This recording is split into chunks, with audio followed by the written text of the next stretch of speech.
Good morning, good afternoon, good evening. जो भी जब ये वीडियो देख रहा है, मैं आनंद रेकवार पारस एजुवर्ल्ड में आपका स्वागत करता हूँ।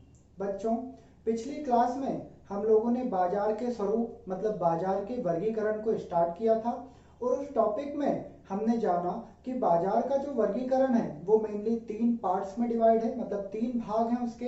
पहला है स्थानीय क्षेत्र के आधार पर बाजार के प्रकार, फिर था समय अवधि के आधार पर बाजार के प्रकार और तीसरा था प्रतियोगिता के आधार पर बाजार के प्रकार, जिसमें हमने क्षेत्र या स्थान के आधार पर बाजार के जो चार प्रकार होते थे उसको कंप्लीट किया था। वो चार प्रकार कौन कौन से थे? एक था स्थानीय बाजार, दूसरा था प्रादेशिक या प्रांतीय बाजार, तीसरा था राष्ट्रीय बाजार और चौथा था अंतरराष्ट्रीय बाजार। इन चारों बाजारों का अर्थ और उदाहरण हम लोगों ने कल की क्लास में देखा था। अब आज की क्लास में हमारा ये जो सेकंड नंबर का पार्ट है, जो कि समय अवधि के आधार पर बाजार के प्रकार, और जो थर्ड नंबर का पार्ट है प्रतियोगिता के आधार पर बाजार के प्रकार, इसको आज हम कंप्लीट करने जा रहे हैं। तो आइए शुरू करते हैं। अब समय के आधार पर हम बाजार के प्रकार को शुरू कर रहे हैं और हमने देख लिया था कि समय के आधार पर बाजार मेनली चार प्रकार के होते हैं। वो कौन से चार प्रकार हैं, मैं यहाँ लिस्ट लिख देता हूँ। ठीक है, समय के आधार पे पहला कौन सा? अति अल्पकालीन बाजार, फिर अल्पकालीन बाजार, उसके बाद दीर्घकालीन बाजार और चौथे नंबर का अति दीर्घकालीन बाजार, है ना। अब यहाँ पर आप देखें कि ये जो लिखा है क्या, अति अल्पकालीन, अल्पकालीन, दीर्घकालीन, अति दीर्घकालीन, इनके मतलब पता होना चाहिए। सबसे पहले तो ये सब में जो कालीन कालीन आ रहा है, इस कालीन का मतलब क्या होता है? तो बेटा एक कालीन वो होती है बिछाने की, है ना, बिछाते ना जिसपे हम बैठते हैं, वो कालीन होती है। और सर वो एक टीवी में भी एडवर्टाइज आता है, कॉलिन सफाई करे जम के सब कुछ चमके, वो बेटा कॉलिन होता है, कालीन नहीं होता, कॉलिन, है ना। तो वो एक ब्रांड का नाम है कॉलिन, ठीक है। और यहाँ जो हम बात कर रहे हैं, ये काय की बात कर रहे हैं? कालीन की। कालीन कौन सी? बिछाने वाली भी नहीं, हम कालीन की बात कर रहे हैं समय की। काल, काल से शब्द बना कालीन, काल मतलब समय, तो यहाँ कालीन, है ना। अब काल में यमराज पे मत पहुंच जाना है, तुम तो मैं क्या बताऊं, हर जगह में सब वर्ड के इनके पास बकवास आंसर है पर काम के नहीं है ना।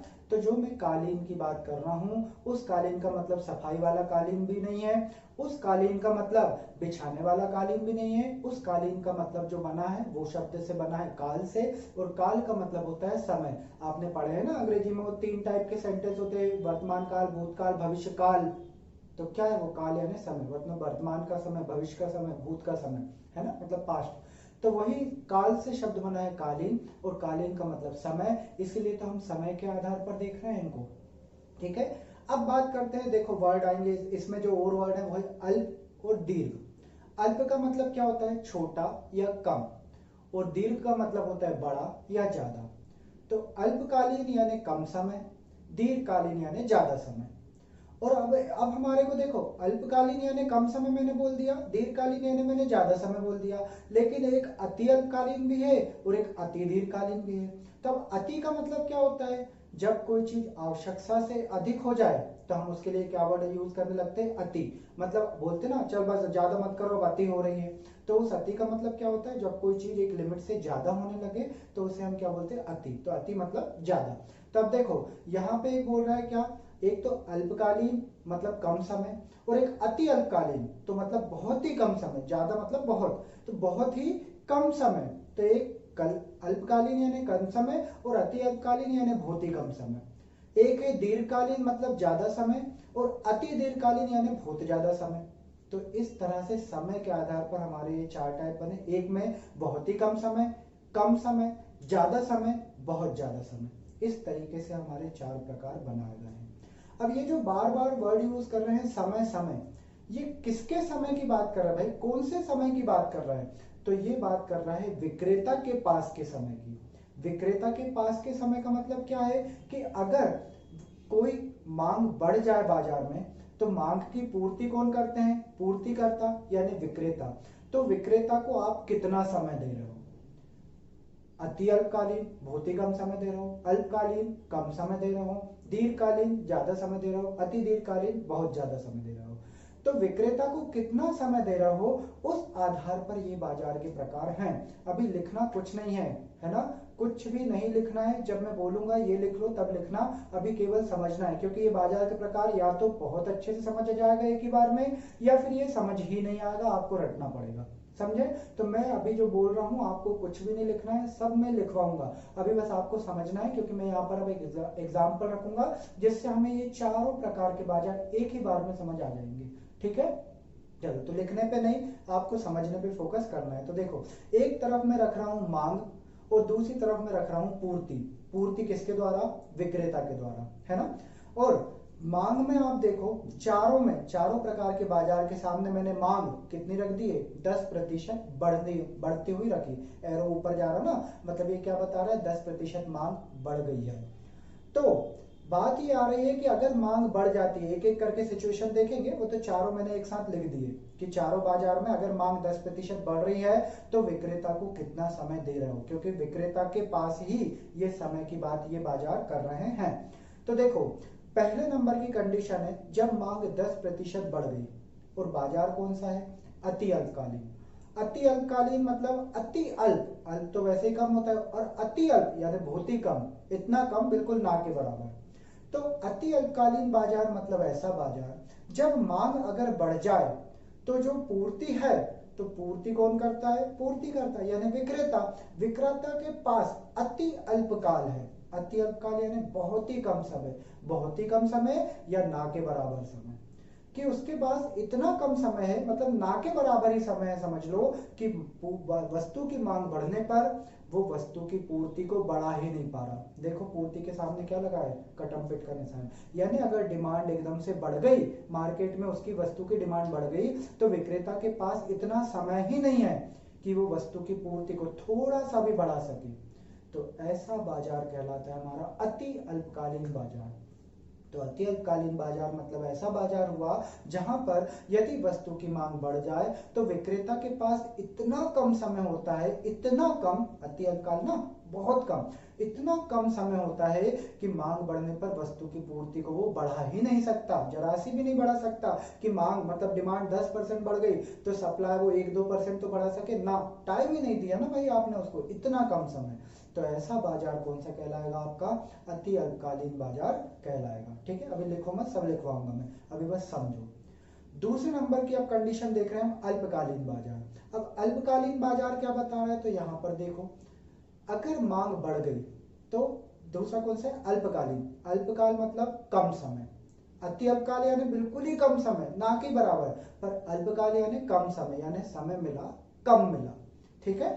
तो अति अल्पकालीन बाजार में हम क्या बोलेंगे कि अगर मांग बढ़ गई, कितनी बढ़ गई? 10%, तो विक्रेता को अल्प समय मतलब थोड़ा समय मिल गया कि वो पूर्ति को क्या कर सके? बढ़ा सके। कितनी? देखो भाई, इतना टाइम तो आपने दिया नहीं कि जितनी मांग बढ़े उतनी ही सप्लाई वो बढ़ा सके, लेकिन थोड़ा समय दिया, अल्प समय दिया, कम समय दिया कि वो वस्तु की मांग बढ़ने पर वस्तु की पूर्ति को बढ़ा सके। हमने एग्जांपल में ले लिया, मान लो 6%, तो ये 6% क्या बता रहा है कि मांग अगर बढ़ी तो जितनी मांग बढ़ी उतनी तो सप्लाई पूर्ति कर नहीं पाया विक्रेता, लेकिन एक हद तक, एक सीमा तक वो अपनी सप्लाई को, अपनी पूर्ति को बढ़ा सका। इतना टाइम आपने उसको दे दिया, तो इतना टाइम को हम क्या बोलेंगे? अल्प समय, अल्पकाल। तो अल्पकालीन बाजार क्या होगा? ऐसा बाजार जहां पर वस्तु की मांग अगर बढ़ जाए तो विक्रेता के पास थोड़ा समय होता है कि वो मांग की एक हद तक पूर्ति कर पाए, यानी मांग बढ़ने पर एक हद तक, एक सीमा तक वो पूर्ति को बढ़ा सकता है। थोड़ी सी पूर्ति उसने बढ़ा दी, मतलब हमने एग्जांपल लिया 6%, आप 5 भी ले सकते हैं, 4, 2, 3, 1 कुछ भी ले सकते हो, 0 नहीं ले सकते क्योंकि 0 ऊपर वाले केस में कवर हो गया। तो 1, 2, 3, 4, 5, 6, 7, 8, 9 तक जितना परसेंट लेना है ले लो, 10 मत ले लेना, क्योंकि इतना समय नहीं दिया कि जितनी मांग बढ़ी उतनी पूर्ति बढ़ा सके। कितना समय दिया कि एक सीमा तक, हमने कितना ले लिया वो सीमा? 6%, कि मांग बढ़ी तो 6% तक उसने पूर्ति बढ़ा दी। इसलिए एरो भी देखो, 10% का मेरा एरो बड़ा है और 6% में एरो भी मेरा थोड़ा छोटा, मतलब जो तीर भी बनाया वो भी मैंने थोड़ा छोटा बनाया, जो ये बता रहा है कि मांग बढ़ी तो पूर्ति तो बढ़ी पर एक सीमा तक बढ़ी, बराबरी नहीं कर पाई मांग की। ठीक है? ठीक। तो ये हमारा कौन सा हुआ, अल्पकालीन बाजार। हम बोलेंगे क्या इसमें, कि ऐसा बाजार जो मांग बढ़ने पर विक्रेता के पास कुछ समय मिल जाता है, इतना समय मिल जाता है कि एक हद तक, एक सीमा तक वो पूर्ति को बढ़ा सकता है, पर मांग के अनुरूप, मांग के बराबर पूर्ति नहीं ला पाएगा भाई, इतना टाइम नहीं दे पाया आप उसको। तो ऐसे बाजार को आपने क्या बोल दिया, अल्पकालीन। अब तीसरे नंबर का हमारा बाजार कौन सा है, वो है दीर्घकालीन बाजार। दीर्घ मतलब क्या होता है साहब, ज्यादा, मतलब आपने उसको दीर्घ समय, मतलब अच्छा खासा समय दिया। कैसा अच्छा खासा, कि अगर मांग 10% बढ़ गई तो पूर्ति भी विक्रेता बराबरी पे बढ़ा सके।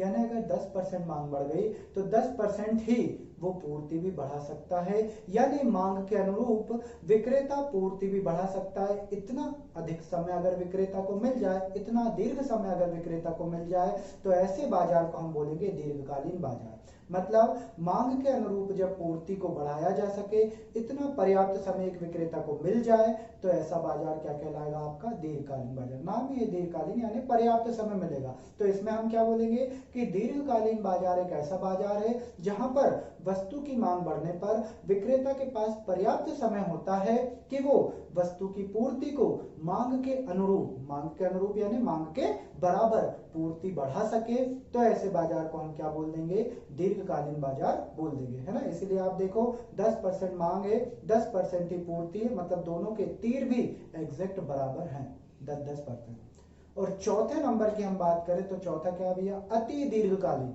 दीर्घ तो मतलब वैसे ही ज्यादा समय होता है, और अति दीर्घ यानी बहुत ही ज्यादा समय। तो अति दीर्घकालीन बाजार में क्या हुआ कि अगर मांग बढ़ गई तो पूर्ति क्या हो सकती है, 10% मांग बढ़ी तो अरे 10% तो छोड़ो, विक्रेता को इतना ज्यादा समय दे दिया, अति बहुत ज्यादा, अति दीर्घ बहुत ज्यादा समय दे दिया कि मांग 10% बढ़ी तो पूर्ति 10 तो छोड़ो 12-15% भी बढ़ा सकते हैं। जितनी मांग बोलोगे उससे कहीं ज्यादा हम पूर्ति को बढ़ा सकते हैं। इतना ज्यादा विक्रेता के पास समय आ जाए तो ऐसा बाजार क्या कहलाएगा, अति दीर्घकालिक बाजार कहलाएगा। मतलब ये कि ये जितना भी इनने समय की बात करी, अति अल्पकालीन, अल्पकालीन, दीर्घकालीन, अति दीर्घकालीन, ये सब में जो भी समय की बात कर रहा है, ये उस समय की बात कर रहा है जो कि विक्रेता को आप दे रहे हो। अगर विक्रेता को हम बहुत कम समय देंगे वो पूर्ति नहीं कर पाएगा, थोड़ा समय दे देंगे तो वो कुछ हद तक पूर्ति कर पाएगा, पर्याप्त समय दे देंगे मांग के अनुरूप पूर्ति कर पाएगा, और अगर अति देर बहुत ज्यादा समय दे देंगे तो मांग से भी ज्यादा वो पूर्ति कर पाएगा। समझे। इसीलिए जो समय की बात कर रहे हैं वो इस बारे में बात कर रहा था कि विक्रेता के पास कितना समय दिया, आपने उसको समय कितना प्रोवाइड किया, इस पर ही सब कुछ निर्भर है। अच्छा, अब इनमें देखो आप, ये जो मांग बढ़ने पर पूर्ति कितनी बढ़ रही, उसमें अगर आप पहले 2 पॉइंट देखें तो पहले 2 पॉइंट में आप देखेंगे कि मांग ज्यादा है और पूर्ति या तो है ही नहीं या कम है। अति दीर्घकालीन, सॉरी, अति अल्पकालीन और अल्पकालीन बाजार के अगर आप डायग्राम को यहाँ पर देखें तो उसमें आप देख पा रहे होंगे कि मांग बढ़ी अति अल्पकाल में तो पूर्ति बढ़ी नहीं, और अल्पकाल में मांग बढ़ी तो कुछ हद तक पूर्ति बढ़ पाई, यानी दोनों में ही मांग ज्यादा है।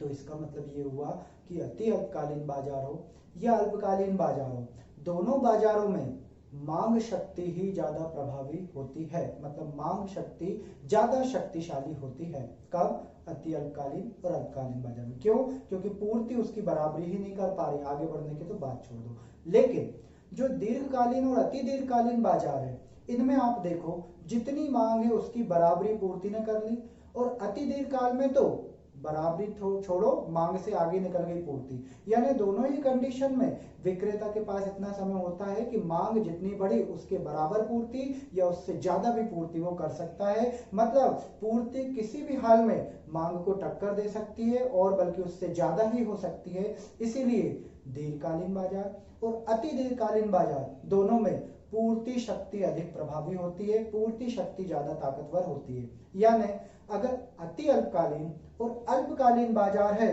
तो मांग शक्ति ज्यादा प्रभावी होगी, और दीर्घकालीन और अति दीर्घकालीन बाजार है तो पूर्ति शक्ति ज्यादा प्रभावी होती है। ये हमको ऑब्जेक्टिव या सत्य असत्य में आता है, इसलिए मैंने यहाँ पर इसको भी समझाया। अभी लिखेंगे तो अपन सब कुछ, टेंशन मत लो। बाकी जो डायग्राम है इनको देख के हमें ये सारे समझ में आना चाहिए, लिख के और टीपना तो वो तो हमें करना ही है, उसमें कुछ नया तो है नहीं, वो तो बचपन से करते आ रहे हैं। पर इस तरह से सीखेंगे तभी तो हम ये कहेंगे भाई कि हमने कुछ सीखा।